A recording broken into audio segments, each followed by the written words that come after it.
All right, guys, we are live here with the Holy Macro Show, and Kashop's with me today as always, and we'll talk about a bunch of things this morning. There's a bunch of things to get through: precious metals, obviously, what's going on in Iran, what's going on in the United States, monetary policy, bonds, and so on, and where can you make your best returns going forward. So we're constantly looking at all of these different areas. This is part of the reason why, we're macro traders bordering on taking the macro, going to micro. I'm a macro guy that goes on to, use technicals to kind of take my trades. Kashop's a guy that also uses technicals, but he starts with the macro as well. And then he uses a lot of fundamental analysis, technical analysis to figure out his trades as well. So, we've got a lot covered here between the two of us, and we'll cover a lot today. So going over gold, the US dollar, gold versus the US dollar. I'm just basically looking at this to kind of show everybody what we're seeing. Everybody's very excited about gold right now. I'm not a bearish on gold at all. My long-term position is still long on gold. I don't think it's a bad investment somewhere that's going to kill you or anything. I do think that there's better areas currently to be investing in and trading in. But the price action this week, on the backs of the possibility of, and this is part of the thing I wanted to ask you about, Kashop, the price action this week on the back of going, hey, this situation is over, the war is over, and then, you see copper and gold start to move higher, and silver really made a big move. That was very interesting. So I want to ask you, what did you make of this week, that movement in gold, silver, copper, combined with, obviously technology stocks went a long way during that time as well, but gold, copper, silver really kind of showed up in a big way. So what did you think about that price action this week? So I think this is the perfect. It's everything is setting up perfectly for stagflation. That's what it looks like. So here you have stocks ripping because.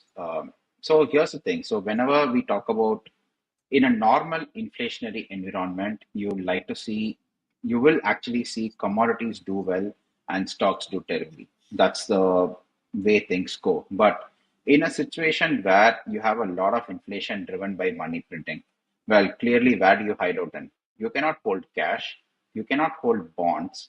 So the alternative is stocks and commodities. And of course, you can hold Forex, crypto, all these other things. But again, with Forex, it's basically a different currency. That's all it is. So your choices are stocks and commodities. So that's pretty much why we are seeing money going into both. Now, I think with commodities, we have a long way to go because let's face it, copper can easily get to $20. And that's just based on the way it has moved in the past cycles. And I know it sounds surprising, but then, when in 2007, when uranium went to 140 per pound, so everyone was surprised as well. Or when gold, no one really expected gold to go up to 5K this fast, and it did. So when commodities move, they can really move. And the big advantage with commodities is they are sort of unconstrained by valuation. You take a tech stock, it trades at 100 times sales. Okay, great. As long as there is hype about the sales and the sales growth, people can sort of justify any valuation, but that's for a short period of time. So we saw this in 2021, where pretty much every software stock was trading at over 10 times sales. And people thought instead of measuring price to earnings ratios, you could measure price to sales ratios, and that's all that mattered. So we got that mania, and then we are still in the hangover phase for software stocks until now. In fact, this entire bull market, the only sector in tech that has got clobbered is software and cloud. So that's what happens when valuations get too out of whack. Whereas with commodities, there is no such thing as a valuation. There is supply and demand, yes. And at some point, you will find supply catching up to meet the demand. So, which is what we saw in 2011, where commodity prices shot up for 4 straight years and a lot of new mines came online. Or with shale in 2014, you saw a lot of oil coming online, and with that, the prices tanked. So, the situation right now, and this is what we'll see when we look at the Hormuz situation, is that supply is not coming online. So prices are going up, supply is going down, and there are structural reasons where, for due to which supply will stay down. So in an environment like this, I can easily see gold head to whatever crazy conspiracy theory number that you want to put it. So I think it will get there. Silver, likewise. copper likewise, and this will last as long as the Hormuz situation lasts. And it looks like, I mean, I could be wrong on this, but it looks like this Hormuz situation is going to be with us for a while. So I would not bet against commodities. I would start betting against stocks, but then the right trade at this point is still to bet on commodities rather than bet against stocks. Yeah, and getting to SM Traz brought up a point here that was kind of interesting that we probably could say a lot about. You know, the one issue about the stagflation narrative is that the U.S. government can really juice the stag portion of the concern. Meaning, I think he's talking about the growth portion. They can pump GDP if there is a will. Now, number one, I think this is the big thing that too many people get wrong as traders, which is investing and listening to what the government is doing all the time will cost you a lot of fucking money. Like, that's it. Like, simply put, there's a lot of money to be lost betting on the government being efficient and smart. That is a terrible way to invest. You're going to lose every single time because most of the time they're not. And they're just going to be behind the curve. It's not that they're not going to do these things. It's just they're going to be behind the curve.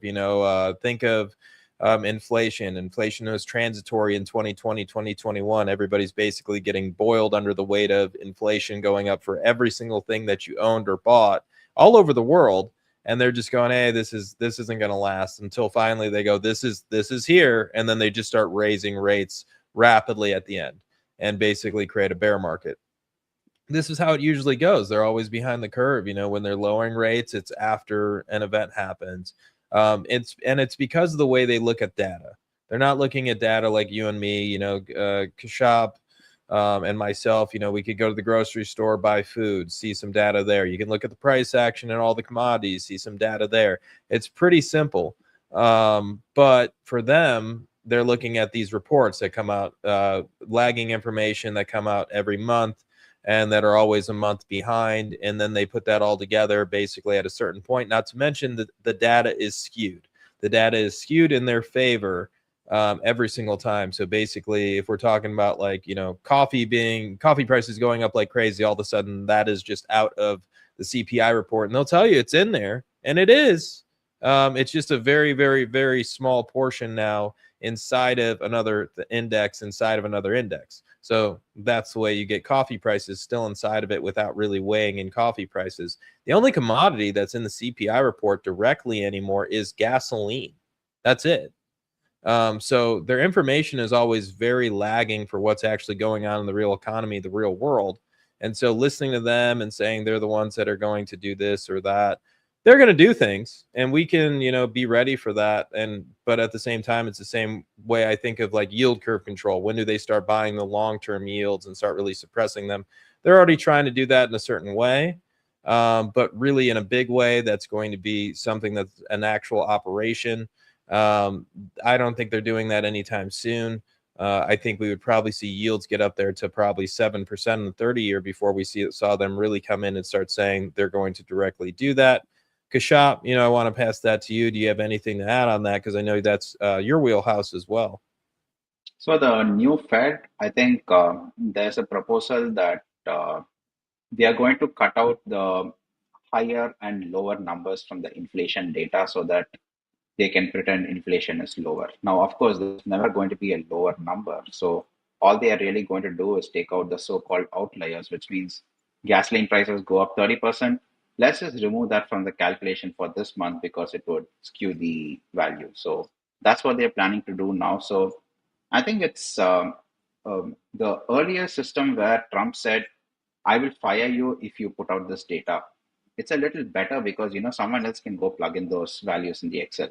Now the Fed is saying these values, yeah, they are there, but we are not going to consider them in our rate hike decisions, which is, it's sort of like they're ignoring the data rather than just not allowing the BLS to print those numbers, which is actually far worse because your inflation could be 100% and then the Fed is going to be like, oh, you know what, that number is too high, so we are just going to pretend it's 10% and we are going to cut rates. So I think we are going to get to some kind of absurd situation where everything is going up and people are in panic and the people on EBT are really suffering. And then the Fed is just going to be like, we have deflation. So it's just like what they did with healthcare, where they said, healthcare premiums, your premiums are going up, but the profits made by these insurance companies are going down. Therefore, healthcare costs are lower. And it's an absurd reasoning, but that's the kind of logic they can use. So I think we are getting there. And as for yield curve control, I think the Treasury has been sort of trying to do it. So Treasury has this buyback program where they say we are going to issue new debt and take out some of our old debt. And the reason they are doing this is because they want to sort of control parts of the yield curve. Now this is more of a it's at an experimental stage right now. So I think what will happen is we'll get from the experimental stage to the stage where this is normalized. And to give a context on this, you go back to I think 2002, 2003.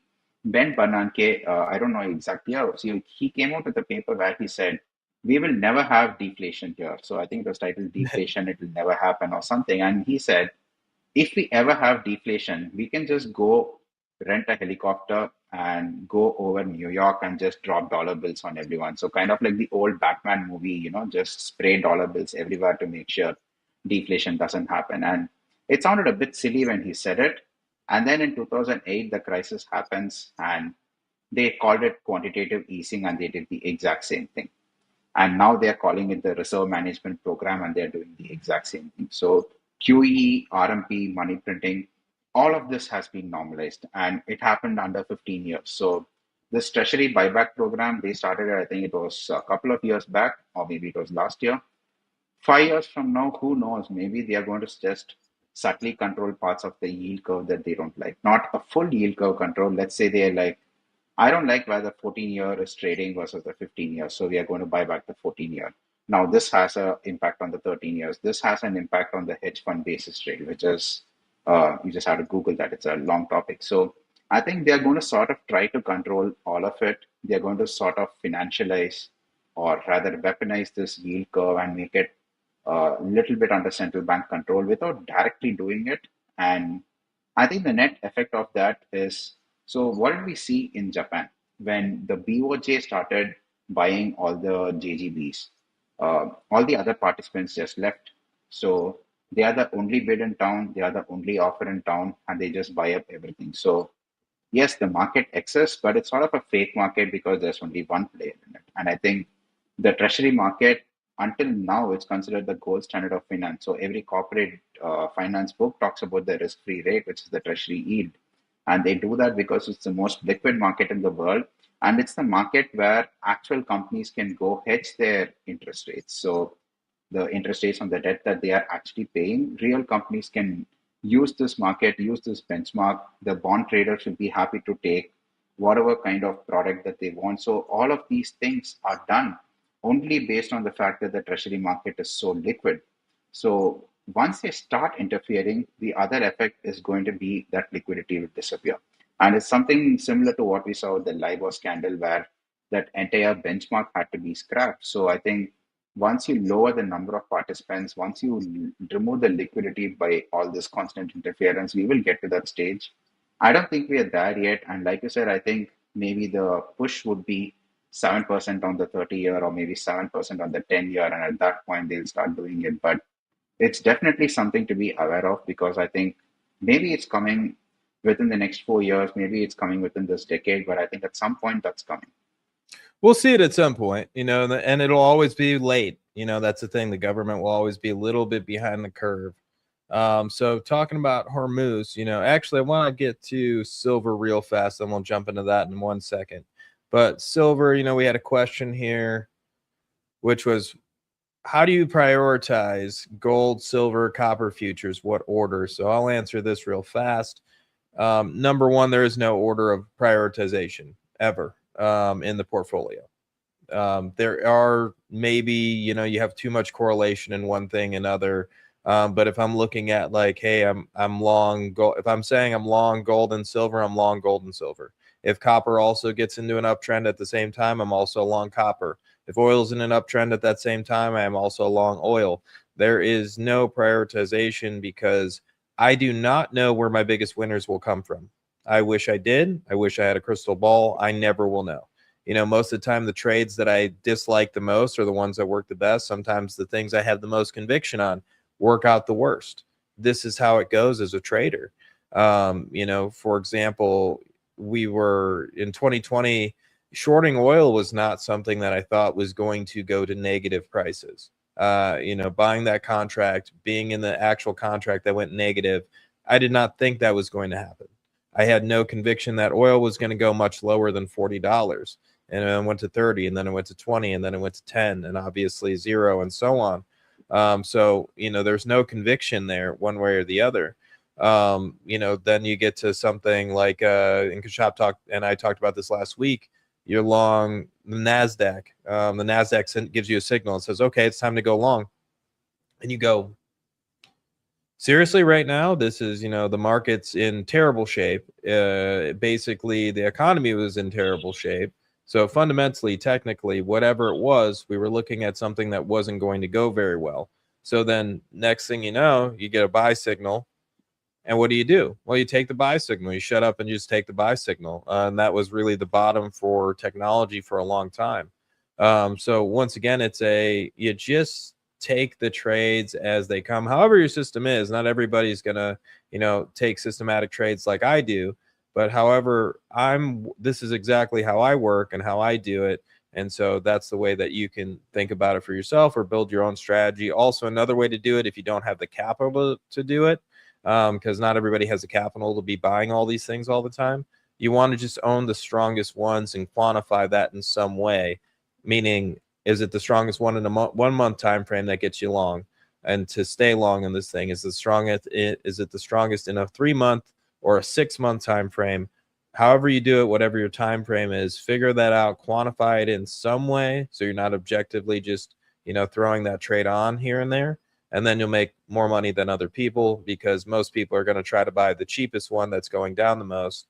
And people who buy the strongest things usually continue to win. Not saying, buying, silver when it's up near, 110, 120 is going to make you win. I'm saying, if you're within the parameters of a new cycle and you're seeing the things that are consolidating and one's showing you more strength than the others, and then that breaks out, that's the way you want to go. So let's go back to Hormuz situation. So you brought this chart, Hormuz Strait commercial cargo ship daily crossings, and it hasn't gone anywhere. And that's something I've been watching the traffic in the situation every day, just checking in on it. Not to mention Josh Young posts it every 5 minutes, basically. So that makes it very easy for me to look at. And we're not seeing any activity yet. Everybody's like, the war's over. It feels like we're on this show every week going, is the war over? No, it's not, everybody. Sorry. The situation isn't that. So I want to ask you, what do you think about this? Because I've talked about this, to death lately, just the fact that this isn't over, this isn't going anywhere. But what are you seeing here? Why'd you bring this chart today? So I think this is something everyone needs to keep in mind. And the reason everyone needs to keep this in mind is because it's so easy to forget it. It's so easy to normalize a situation once you're in it for, say, 2 weeks or 3 weeks. And right now, we have all normalized the fact that the Hormuz is closed, ships are not making it, and there are all sorts of problems in the world, especially in the oil space. And we are not really seeing it in the data. By the data, I mean we're not seeing it in the price action. So at some point, when things really move and they move rapidly, this will come to the forefront again. But if you keep this in mind right now, then you are sort of prepared for the move. For instance, would you, at this point, would you sell calls on oil? No way. And the reason is, yeah, you can look at a chart and say, okay, this looks like oil is going lower. Maybe I can sell a call. But then once you look at the actual data, which is ships aren't crossing, the situation isn't solved, something or the other is manipulating the market and keeping it where it is. Once you know that, once you know the fundamentals, you're not going to do something stupid. And it's something that I learned, I think, reading Alexander Elder, where he uses this concept called an elder bar, where he says, uh, this is just to prevent you from doing the wrong thing. It's not going to help you do the right thing. Maybe you can elaborate on that a bit. But I think looking at this, keeping this chart front and center, being aware of the war, what's happening, I think that's going to save a lot of people from making bad decisions. And I'm one of those people. So, a couple of weeks back, or I think it was 3 weeks back, I came on here and said, I'm going to buy bonds and I'm not going to take duration risk. I'm going to buy the 2 year.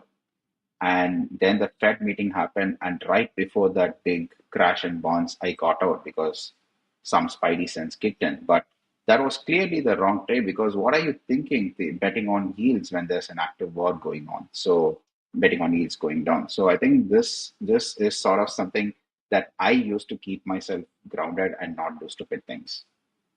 Yeah, no, I understand. And same thing, everybody has their thing. Think of Paul Tudor Jones talking about the 200-day moving average. Nothing. He said nothing good happens under the 200-day moving average. Not my take on it, but like everybody's got to have their thing and a way to look at the market that keeps them out of trouble. Alexander Elder was great. This book Trading for a Living. He has a couple books out there, but Alexander Elder's a great one to read for all traders. A lot of people think it's just technical, but it's really the psychological battle that you do with yourself as a trader, which is more important than anything. Like that's really, really significant. A lot of people don't know how significant that actually is. It's insanely significant. You're fighting yourself over everybody else. Every decision is on you as a trader.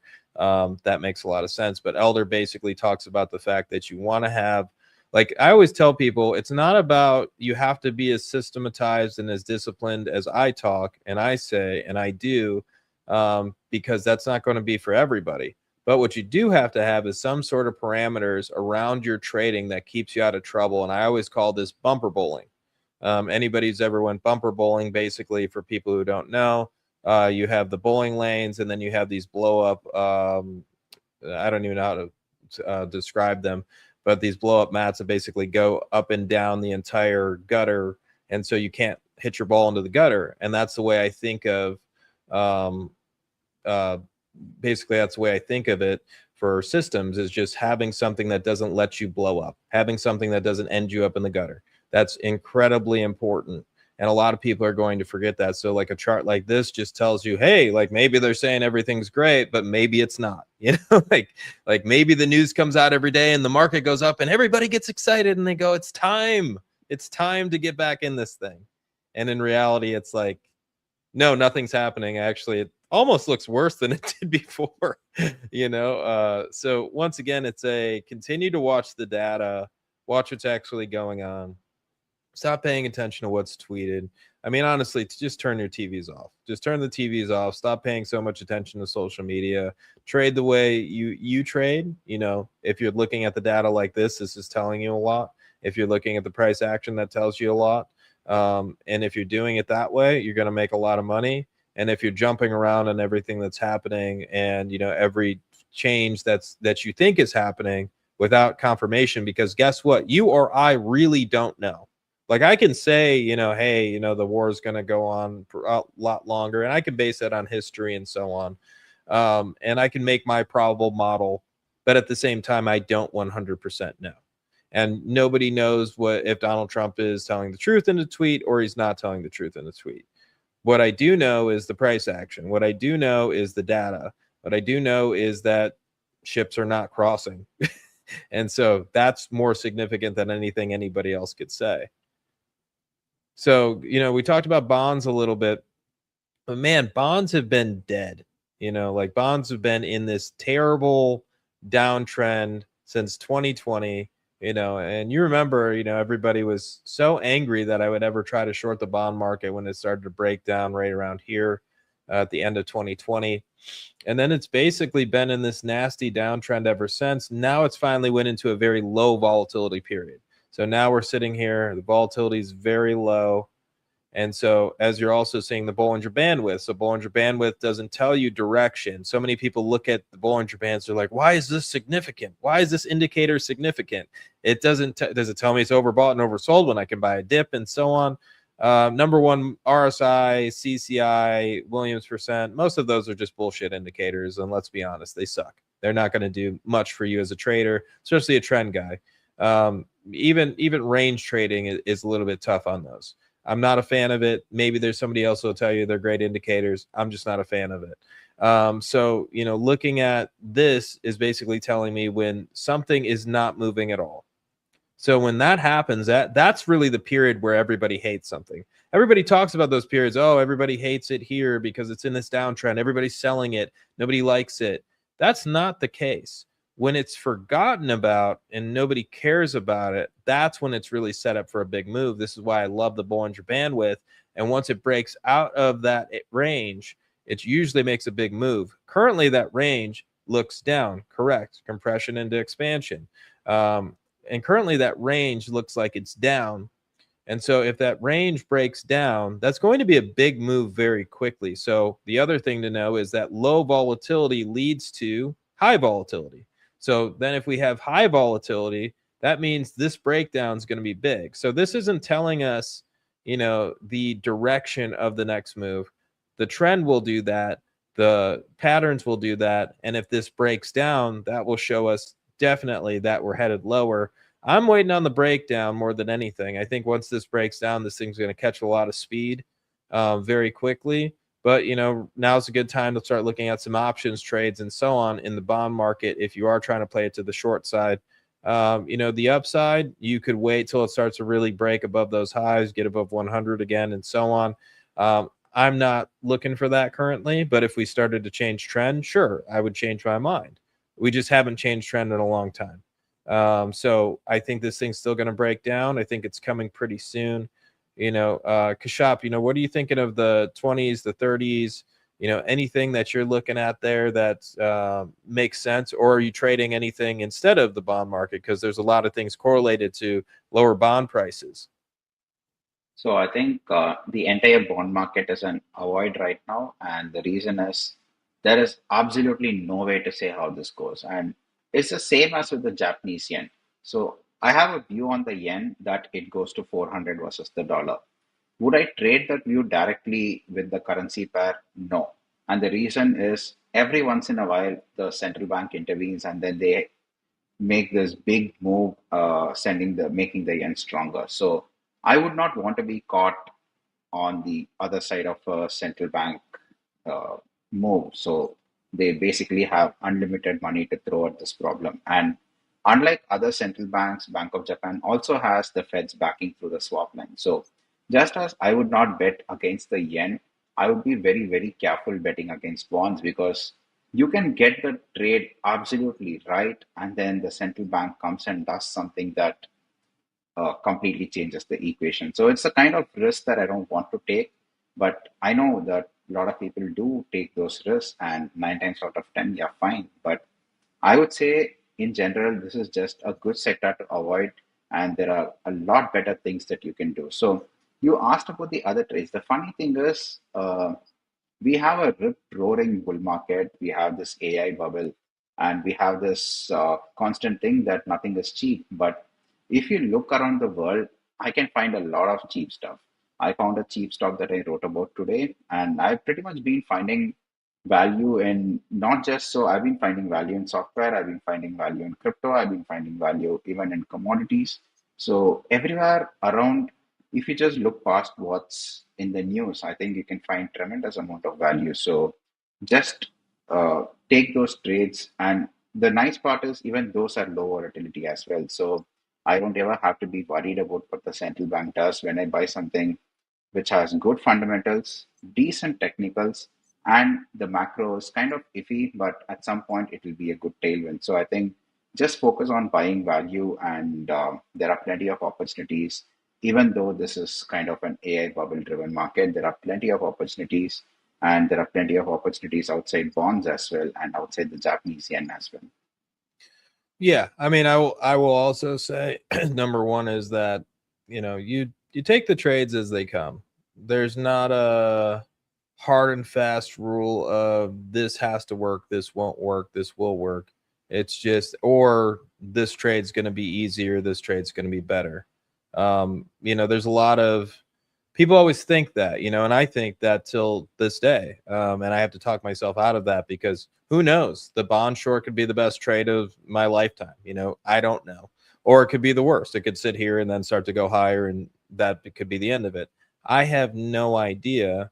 But what I do know as a trader is that you just have to put on that next trade. And not to mention, it coincides with the cycle. The cycle would make perfect sense. And unless they completely suppress it, unless the government is as efficient, like way beyond my imagination, which I think is very impossible, but it could happen. Let's say they jump in early and they see this. Let's say they watch the breakdown. Let's say they're technicians, and they watch the breakdown and then they're like, okay, well, we got to do this right now. Um, I don't think that's going to happen. I think that, bond prices will have a big move lower quickly.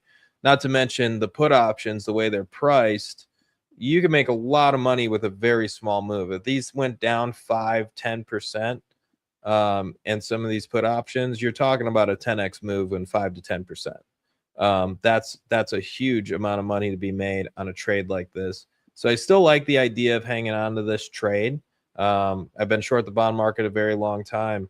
I think, initially it's the same thing that I got at every level of the bond short. The government's going to come in, the government's going to do this, the government's going to do that. Even the government came in and aggressively raised rates. Many, like 2022, they aggressively raised rates, but we still rolled over, end of 21 into 22. So we saw this move up, and then all of a sudden they just came down crashing pretty hard once again. They continue to come down crashing pretty hard once again, even as they held rates up. And then when they started actually lowering rates, bonds prices started to actually catch a little bit of a bid once again for a second. And then they rolled over very quickly the second they really started raising. I think that was in 2024. So I do think that we're coming into a zone here where they could do whatever they want, but I also don't think, Kashop, and I think this is an important thing to talk about the bond market, I do not think there is a chance in hell that the Fed raises rates. I don't think it's going to happen. I think their hand will be forced at some point, but as long as that's the scenario, I think that money will still flow into the system. As that money flows into the system, we will continue to have more inflation. As we have more inflation, we will continue to see bond yields probably move higher in the long part of the curve, which will also create more liquidity. And I think that's what they want. If they start really suppressing the long bond yield, you're talking about now we're coming into a scenario where liquidity is tightening. They don't want that, at least at the current moment. It doesn't mean there aren't other ways to play this trade, and we'll get into that a little bit more as we move on. But, same thing here, CRB against bonds. We're seeing this massive uptrend. We kind of been in this uptrend, even though everybody's like, oh my gosh, after 2022, oil prices didn't do anything. They didn't go anywhere. The CRB is primarily oil prices and energy prices. And so as it continued to move up and move higher against bonds, now we're just ripping higher. I think this thing's going to hit new highs pretty soon. And so getting into the whole reason why this cycle is kind of going the way it is the dollar. It always comes back to the dollar. We did get a question about where we want to be in this market. So, Kashop mentioned different ways of playing the bond short instead of just primarily shorting bonds. We're doing that a lot at AAO as well, but also I'm definitely long on emerging markets and so on. And the question was about, besides, emerging markets, euro, yen futures, how exactly do you play a weak dollar cycle? And so there's a bunch of different ways to do it. So, a lot of the commodity trades, obviously weak dollar cycle. Emerging markets, yes, EEM, but look at the individual countries, look at the more commodity based countries. Kashop has mentioned Africa many times. I am also long Africa. Latin America is one I really like. We'll get into that a little bit more later. And then not to mention cyclicals and value stocks usually do better in times of a weak dollar cycle as well. So I think that the weak dollar cycle is really going to drive everything. I think it's really starting to get to that level where it's going to break down soon.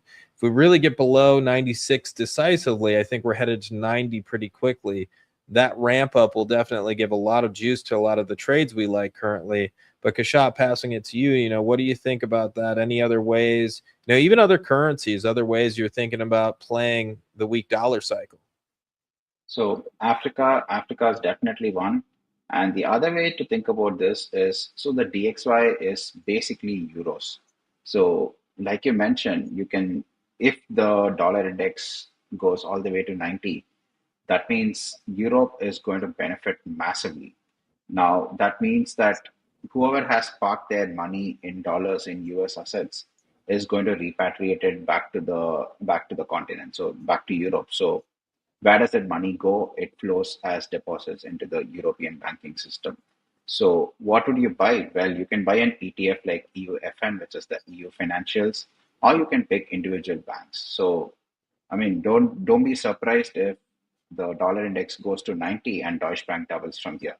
It's possible. So you have to look at trades like that. You have to look at, and those are the sort of trades. So anyone who's followed Deutsche Bank for say 10 years would say never touch that stock.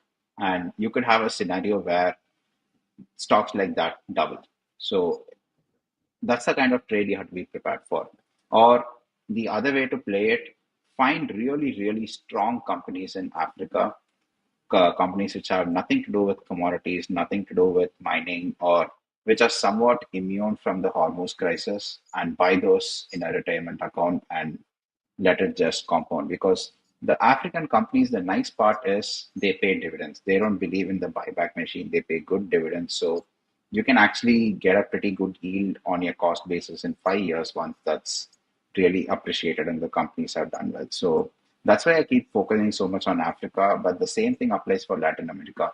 The only difference between Latin America and Africa is Latin America is a little more developed, and you have all the money managers chasing Latin America because Brazil has been popular for like 2 years now, and ever since Javier Milei came in, ever since the far right or the anarcho-capitalists, so ever since the capitalists started to take over the governments and the views changed from left to right, a lot of capital has been moving into Latin America. So this trade, the Latin American trade, is probably in its third year of the long-term uptrend, whereas Africa is like probably 1 year in now, just starting. So you are getting in early if you get into Africa, but you're also taking a higher risk. With Latin America, it's going to be a little smoother sailing, but maybe your gains are going to be a bit more capped. So I would look for trades like this, or I would just, the easiest trade, in fact, is just buy European banks, ETF like EUFN. I don't own EUFN, I own a particular bank, but that would be the easier trade. No, I like that because it's, people, I think a lot of people in the United States, especially probably globally, forget that, there's other stocks in the world, and there's other stocks that will go up, outperform, make you a lot of money. And so most people are just not looking that direction. And it's something we got to look at. We got to pay more attention to these things because it's always going to be important. So looking at the S&P 500, kind of wanted to talk about this situation with you. We're going to talk about the holdings as well. So as you'll see, we'll talk about the holdings in a second. But you've been talking a lot about the S&P 500 being bearish, and you kind of wanting to stay away from it. So I wanted to kind of talk through a little bit about the S&P 500, why you're feeling this way, and then also get into the weightings of the S&P 500. Kind of showing why we're sometimes talking about the fact that this is very heavily correlated in one sector. One thing makes this thing go up, one thing makes this thing go down. So what are you thinking here about the S&P 500? Where do you think we end up this year? You think we're going higher? You think we're going lower? Do you think the S&P 500 is just going to chop around? What are you thinking? So the long answer to this is if you go back to the 1970s, if you go back to when Vanguard first introduced the mutual fund, which would allow you to hold the S&P 500, it was exotic. And from there, we have had one academic study after another, and you have all these wealth managers, all these RIAs saying that, hey, this is the best long term compounding vehicle. You have had books like Stocks for the Long Run, which make the same pitch. And now you have Trump coming in and saying he wants every kid in America to own the S&P 500. So I think we have come to a stage where it has become so much conventional wisdom that it's going to stop working. And that is just the way markets are. So there was something called the January effect, which was popular maybe 20 years ago. And that was stocks always go up in January. And that stopped working. So there are a lot of things that once they become too popular, they're going to stop working. Now, the S&P 500, the concept was let's take the 500 best companies, weigh them by market cap, and just let it run. Don't cap your winners, just cut your losers and keep going. Now, it's got to the stage where the index has gotten so lopsided that pretty much seven stocks or the top 10 stocks account for the entirety of the gains and they account for the entirety of the earnings as well. So, in a situation like this, the question is how long can this last?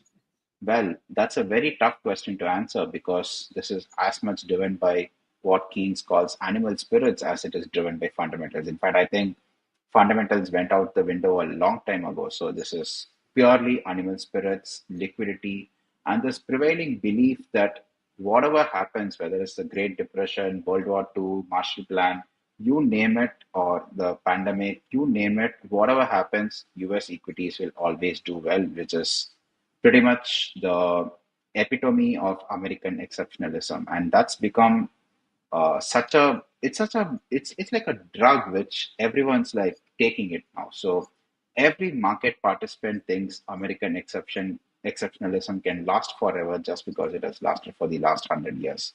And if you go back to the closest analogy to this is going back to Japan from 1960 to 1990. Everyone had the same thinking, and then came the lost decade.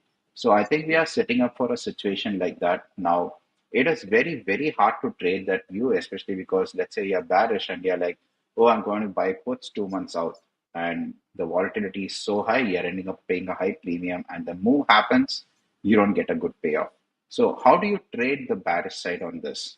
You can short the futures, and that comes with its own risk. So, overall, I would say this is a setup where you should just avoid the S&P 500 because you know it has terrible fundamentals and just go about looking at other things in the market that where there is real value. And the funny thing is you can actually find those values within the equalated S&P. So the RSP, which does not weigh by market cap, you can actually find some bargains within that ETF or probably switch from SPY to RSP because it's going to perform better in the long run once this whole AI bubble crashes. So I think my view is simply just avoid this entire thing. Know that the fundamentals are wrong, and there's a reason for it, and there's a reason for this move up as well. So it might look like, oh, I'm a perma bear that I don't know what I'm talking about. But the fact is, this AI bubble, it started in so the entire AI move started sometime in December 2022.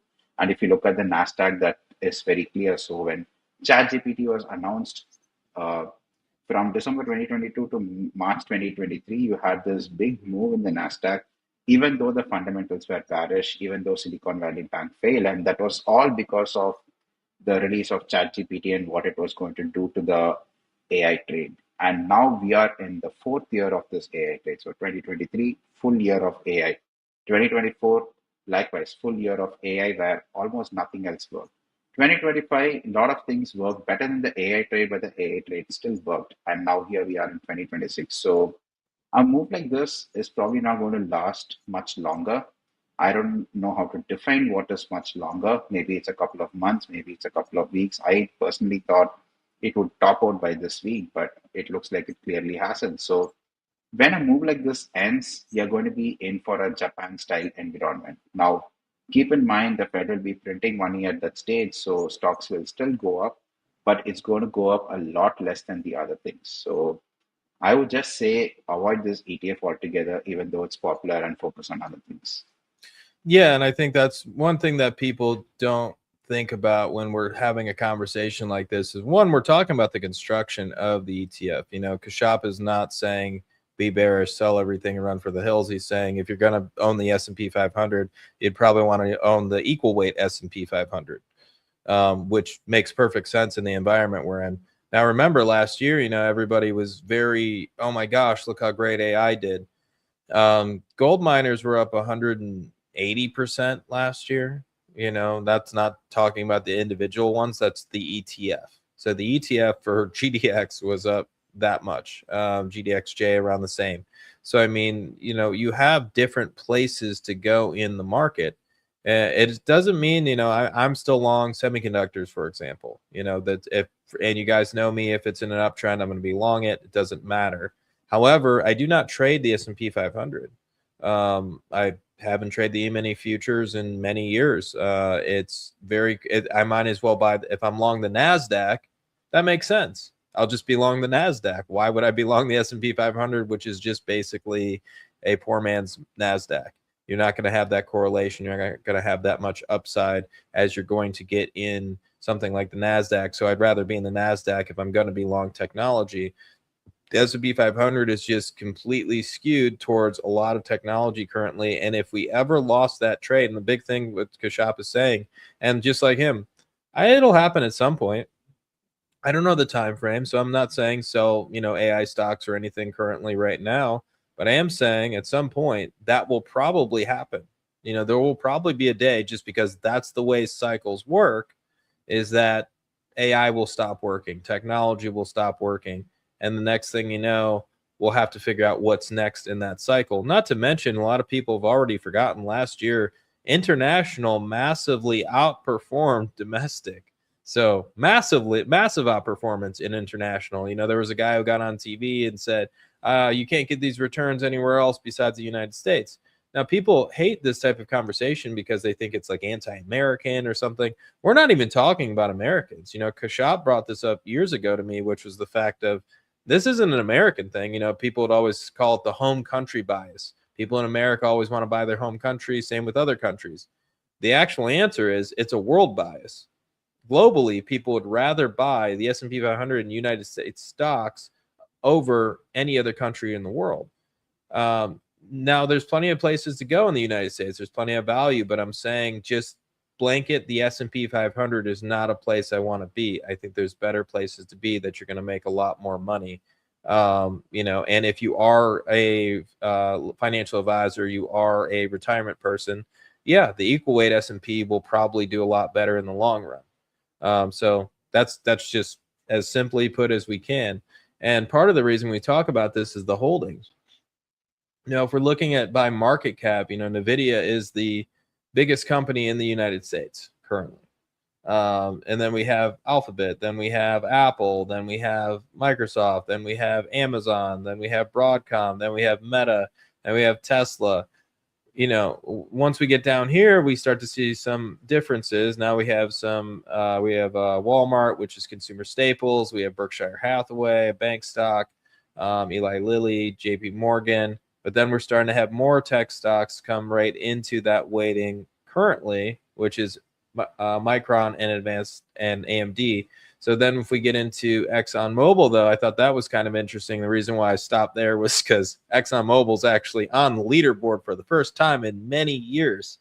This is not $1 trillion stock yet. This is one of Sam's predictions, which is that he thinks ExxonMobil could be $1 trillion stock.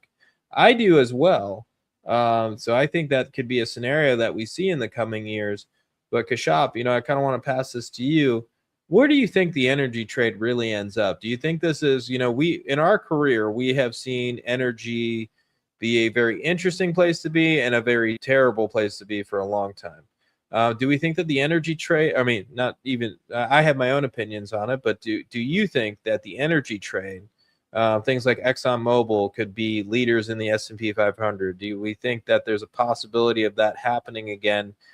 Even though times have changed quite a bit from the 1900s to today. So until Apple took over the top spot, ExxonMobil was the number one waiting for, I think, more than a decade. I think it took over from GE. In fact, I remember the prevailing thinking when Apple took the number one spot for the first time. They were like, technology being number one versus hard assets, no way. Because people loved GE, people loved ExxonMobil, people loved the fact that there are these real assets that you can see and touch which actually move molecules in the world. And there are these big industrial systems, and these are the things that contribute real value. Technology, software, not so much. And now the thinking has gone a complete 180, and people are like, all the value is in these AI tokens. And to me, it's a cycle. It's the way things work. Some things, like you go back to the 1800s. So railroads got people fancy, and then it's radio, and then it's television, and then it's on and on and on. So now I think we have gone to a point where we have reached an extreme where, like in 2022, where people are like, you can destroy this nice portrait and take a picture of it and put that on a permissionless financial rails, as they called it. And that's going to be as valuable as the real thing. So we got that mania.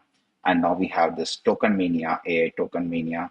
And I think once all this disappears, I don't know when, but once all this disappears, hard assets will start to matter again. And it sort of has in a mini way as well, because if you look at prior to the 2022 big move in energy, there was this big movement called ESG, and they were actually punishing the oil companies for pumping oil.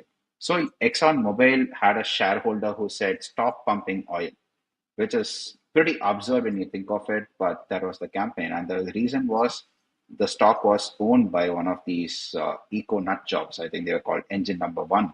So you had these kind of crazy thinking prevailing. And then energy shot up.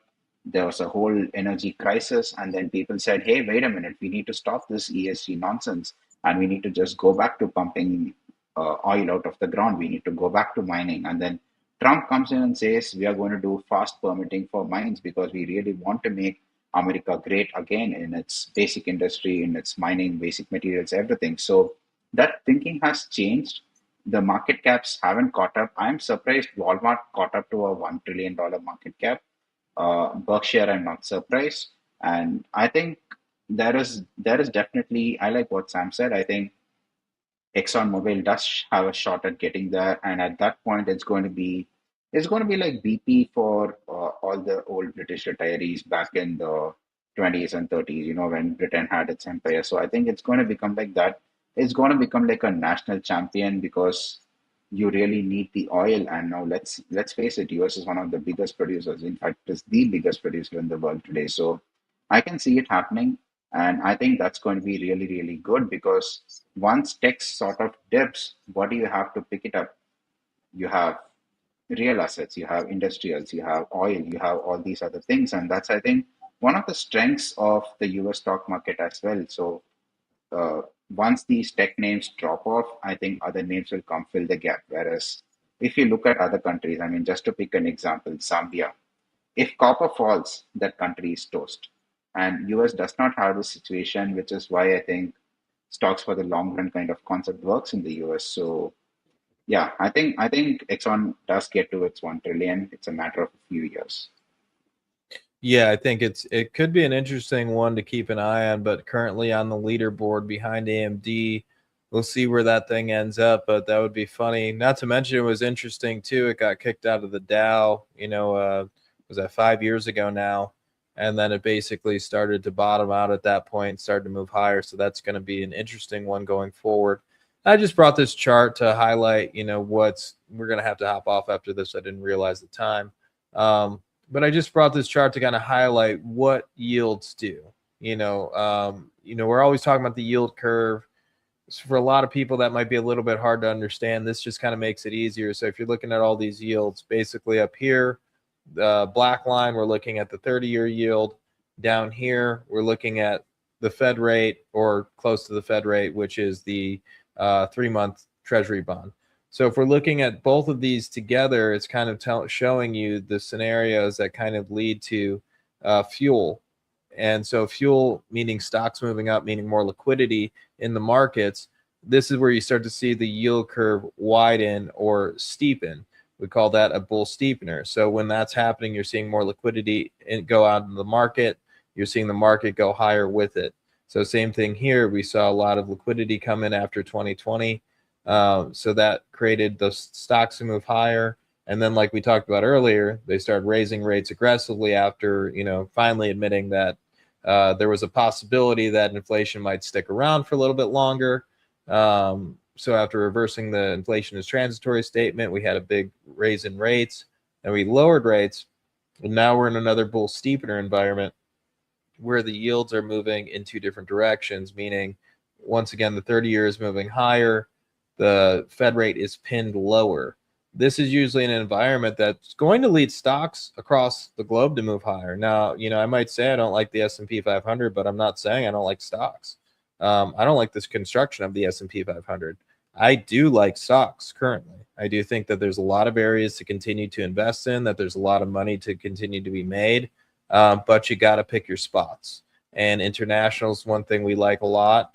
There's definitely some good places in the United States to invest as well. I still like SMH. I still think that's a good place to invest.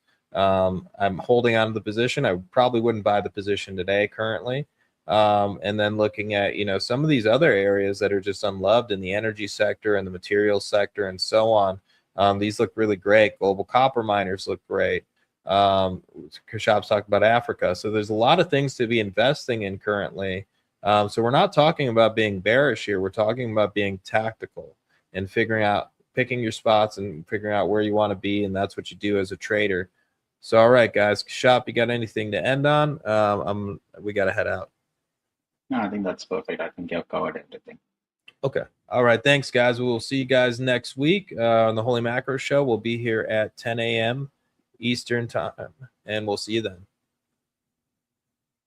Bye, everyone.